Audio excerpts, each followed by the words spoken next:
Hello everyone. In this video, we'll go through a step-by-step process using Tableau to compare sales data in a pie chart.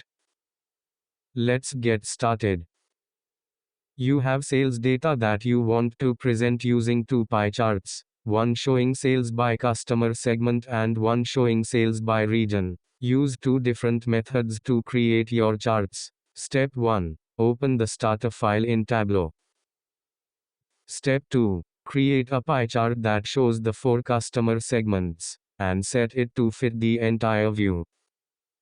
On the marks card, click the drop-down list of marks and choose pie. From the data pane, drag customer segment to color on the marks card. On the toolbar, click the Fit drop-down menu, and change it to entire view. Step 3. Modify the pie chart to show a sales breakdown, and add labels to show sales totals. From the data pane, drag sales to angle on the marks card. From the data pane, drag sales to label on the marks card. From the data pane, drag customer segment to label on the marks card. Let's rename the worksheet and create a second worksheet. Double-click the Worksheet tab, type Sales by Segment, and press Enter. Next to the Sales by Segment tab, click the New Worksheet tab, and name the worksheet Sales by Region. Now let's create one more pie chart on the new worksheet. On the Sales by Region worksheet, in the data pane, press and hold the Control key while you click Region and Sales.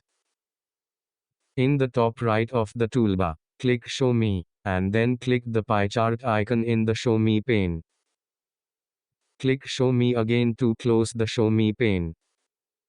Finally, add labels for sales, and set the pie chart to fit the entire view. From the data pane, drag sales to label on the marks card. On the toolbar, click the Fit drop-down menu, and change it to entire view. From the data pane, drag region to label on the marks card. Feel free to explore further and create insightful visualizations with your updated data. If you have any questions, please leave them in the comments below. Happy analyzing!